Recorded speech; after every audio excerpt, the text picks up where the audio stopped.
All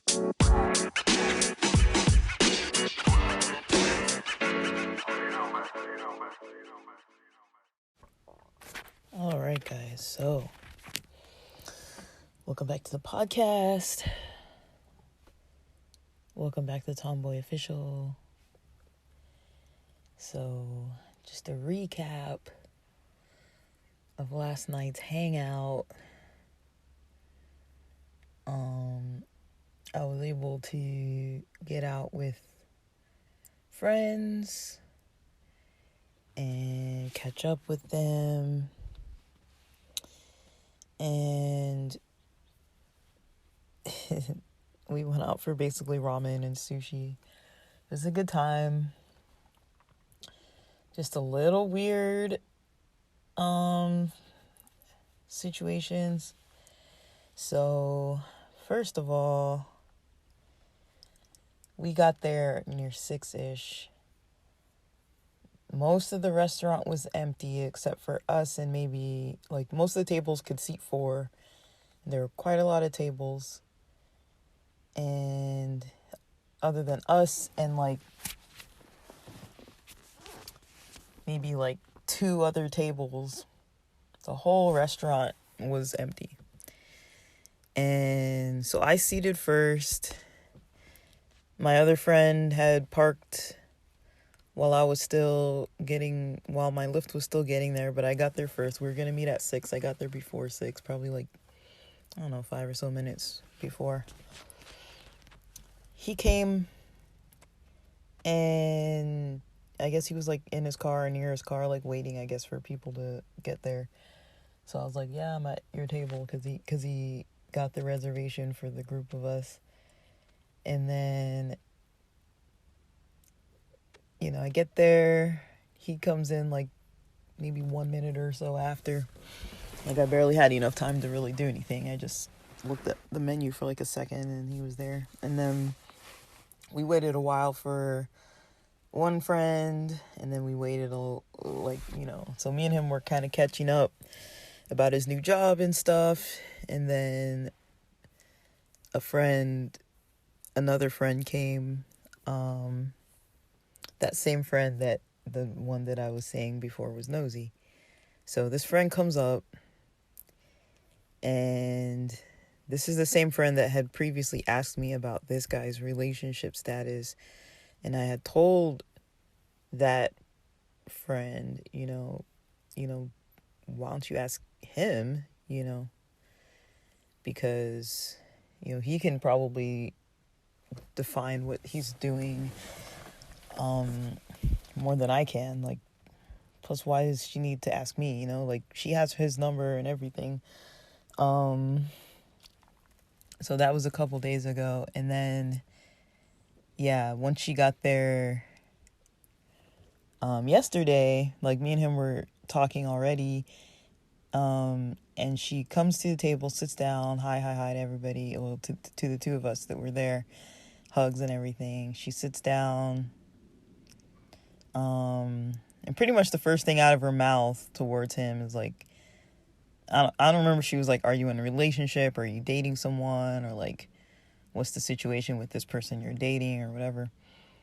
And he's asking her, he kind of describes the situation and is what led you to think to ask that question. But then me and him were also both kind of teasing her a little bit, because it was a little bit awkward how she was just are you dating somebody now, or what's your dating situation? It was kind of the first thing out of her mouth. It's nosy, barely even say hi, and then that's the first conversation you start having. And mind you, it's not like they've seen each other since maybe October. I think that's the last time I hung out with them together. So October, Halloween-ish. I think it was Halloween night. And even then, she was still on everybody's case. Me, him, her. Me, him, and another guy friend. So he was kind of starting to explain more about it, but we were just kind of like, why the heck is she acting like that? So mostly the whole time we were all kind of catching up, and we were there for a long time. We were there over 3 hours, probably 3.5-ish hours. I mean, the food was fine, but we ordered ramen. We ordered it. It's according to the receipt or the bill, it was like 6:27 p.m. when they took our order. And they brought out our soups, but then one of our other friends had ordered sushi. And so, polite is wait, but I was like, I can't eat cold ramen. The noodles get soggy. I mean, I didn't say this out loud, but I'm thinking the noodles get soggy, the soup broth gets cold, and it's like, you already paid so much money for the soup, like, why eat, like, a ruined quality of it? Like, you can't really just take it home and reheat it. It's not going to be the same thing. Like, some things like that, you have to eat fresh. So I took it, and I was like, well, it isn't polite to just eat, even though when people have soup, they're supposed to eat. But I was like, well, I'm just going to eat the broth. Like, I took the spoon and was just like sipping on the broth and ate all the broth out of it. And we're like, this place is taking so long. Because mind you, when we first got there, we were like almost the only people. Like, the other people that were there were already eating. So all they had to do was take our order. And it already almost took 30 minutes for them to take our order. And then, so we get the soups probably like around 6:45-ish maybe. And we're waiting and waiting and waiting. And we're thinking, okay, she's going to get her sushi soon. And the place is just filling up. It's getting close to 7.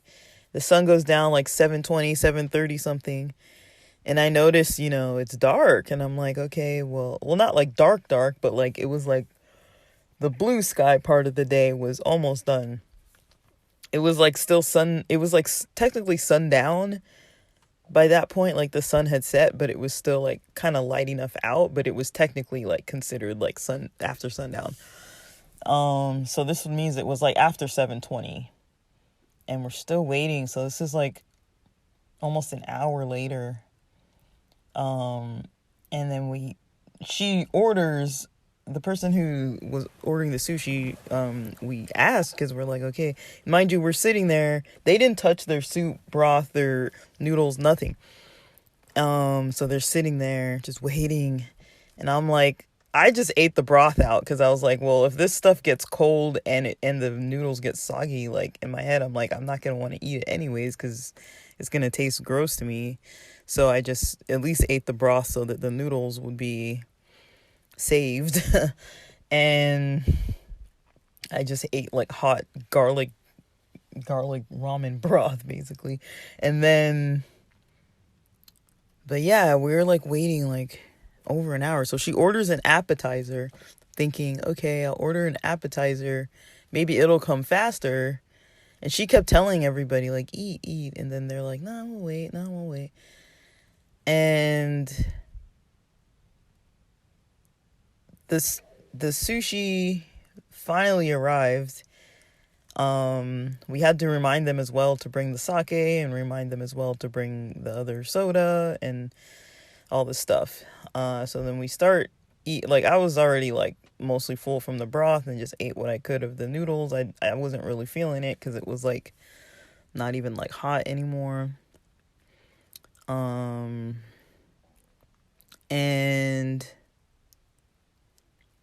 But we're still like in the conversation. So most of the conversation was led by the nosy person who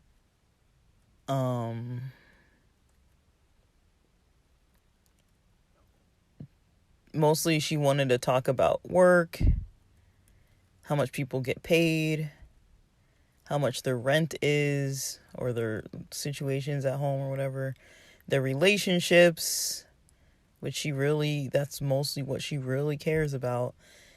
And that kind of stuff, So I could tell what she wanted to talk about. She didn't ask me anything about relationships, which I was glad for, and I was like, I wouldn't have really answered anyways. Because she already knows any details, and I think she does kind of have this pattern of just trying to put people on the spot. And these other two people that were hanging out too, because there were four of us total. The other two, I mean, I talk to them pretty regularly about what's going on, and they aren't nosy, but I like update them if I'm like going on a date or whatever. And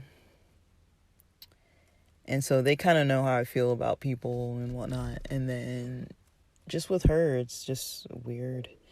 Like, I've never really known people that are too much like that. But she does kind of like, she tries to quote unquote call people out, or like, I mean, she'll even mention it and she'll say like, can I call you out on this, or can I, and I notice kind of her perspective on what's going on seems pretty negative most of the time. But I could tell, my friend talking about the situation that he's going through, like, it's not like a pleasant situation. And even before that fourth person had arrived earlier on, this nosy friend, like when she first sat down and started asking about his relationship and stuff, and then he was kind of mentioning how it's kind of like not the easiest thing to talk about. But yeah, then later on, he was like, well, because he wanted to like talk about it more in full when everybody else was there.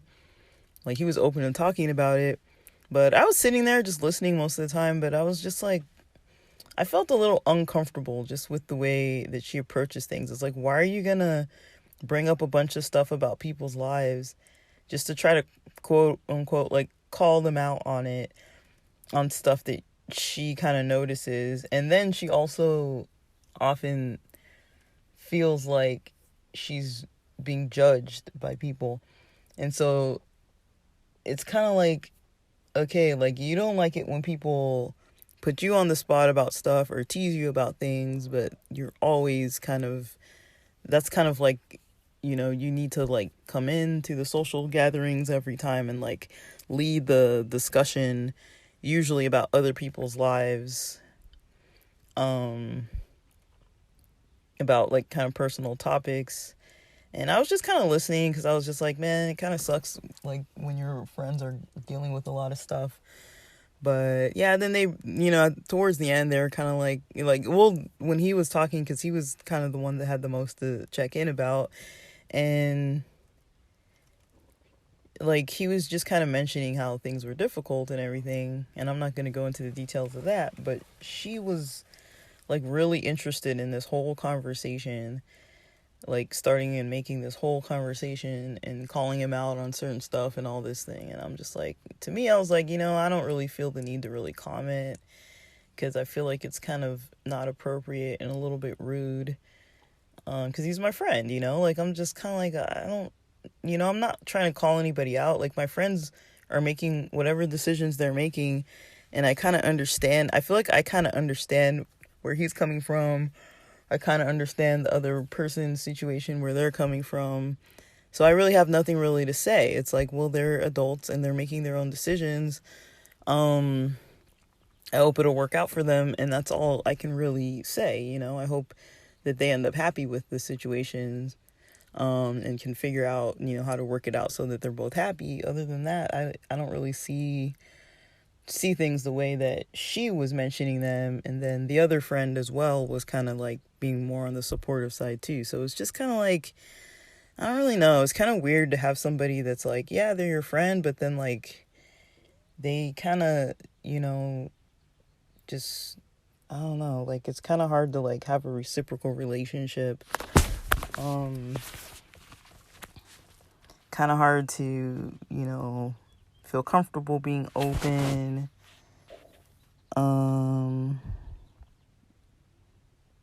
So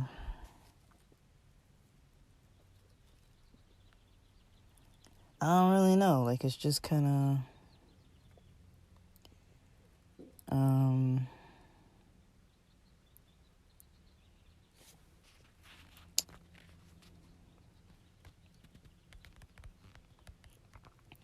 it's just kind of, I don't know what the word is, but it's still kind of on my mind. So yeah, at some point when the guy was talking, the nosy friend kind of was like, looked at me and was kind of like, how are you doing? Are you okay? Kind of thing.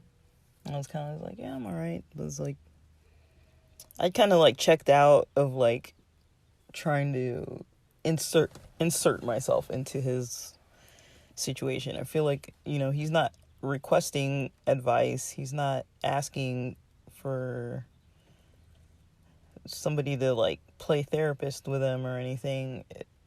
The way he's describing the situation, he knows what's going on. But I don't know. But I'm feeling less and less like I really have any need to like talk to her about personal things, which is kind of sad. But because she's, we've gone through a lot and grown as friends, but it's kind of like, I don't know, just her communication style isn't really for me. It's kind of like it's kind of different. Like, there's a way to have a conversation where you're kind of like, everyone's kind of talking about something and like you're kind of getting everybody's input and you're kind of all talking. But just the way she does it is more like when she's there, she's kind of like controlling the whole conversation towards what she wants to talk about. And most people who know me know that, when I'm not at work, I don't really want to talk about work. So, I mean, I'll check in about it and like let people know what's going on and stuff, just basically. But, if I'm not there to talk about work, and especially because it was a Thursday night, it's like a weekday and I still have to work today. Like, I wasn't trying to like talk about work all night, especially because we were there for so freaking long, almost 3.5 hours or so. And so I don't really know. I'm debating on it. I don't even think it's really something I need to really bring up with her, because I think she kind of understands kind of by my lack of contribution to the conversations and kind of just like avoiding kind of giving in to her being so nosy about things, or giving her the responses that she's kind of wanting, or allowing her to like put me on the spot and stuff like that. I think she kind of notices that I'm just not really interested in talking with her like that. It's kind of, and it's hard to explain, but it's like, it just feels kind of like she wants to gather information from people just so she can find kind of flaws in the way that she thinks people are doing things, so she can point out things that could be potential flaws. And I'm kind of like, I don't really understand why somebody needs all those details of your life to try to point out where you're doing something that might seem odd or weird or maybe like not helpful, when you're not requesting that advice. And sometimes it's like, for me, it's like, okay, if somebody's mentioning stuff that they're doing, if they're like, oh yeah, I went out and I got trashed, and like, but like, they weren't driving and they were safe, and like they wake up and they're hungover and like all that, it's like, I'm not gonna like delve into it in a way that's like intrusive. But I just feel like she's super intrusive.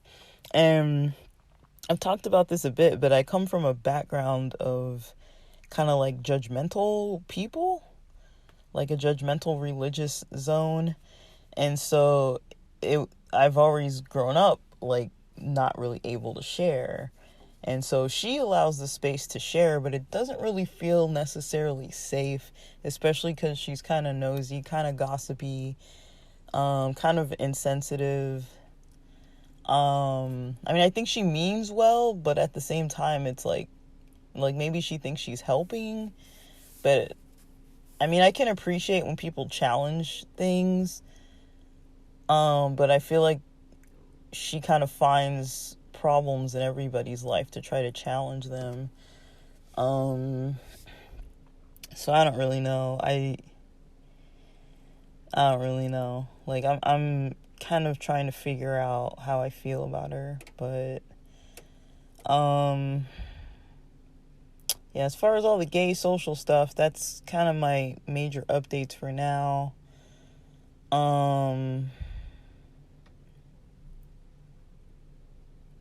I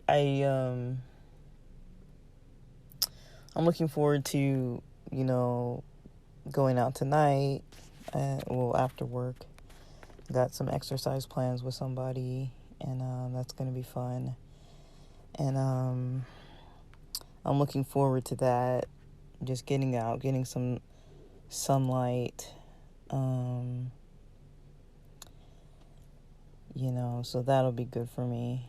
And I'm just struggling today. I got all this on my mind, so I was like, let me just record the end of this segment and get on with my shift, because I really can't focus anyways. So I got Sprouts groceries coming that I'm gonna eat some brunch snacking and get on with it. But yeah, I don't know. It's just kind of a tough situation. I'm recording this because I'm kind of struggling with all this, as you guys can tell. And some of it maybe doesn't need to be a problem, but I'm trying to find a resolution so that I feel comfortable, but then still feel like I can get what I need out of different kind of social, situations. And I do value community and friendships and relationships and bonding and sharing and safe spaces and all that, but I feel like it's not a safe space. But it's not intentionally. I think it's coming from another person's sense of insecurity, and it's not my style to really call somebody out on that, but it's also well, if you want me to be authentic, you're gonna have to stop being so pushy, and so nosy and kind of rude about things. That's just kind of more my style. So I'm going to be looking into this kind of stuff more during this weekend and tonight and stuff, and talk to some other friends about it and see kind of what they think. But for now, I'm going to log off of here, and I got to get back to work. But thanks for listening.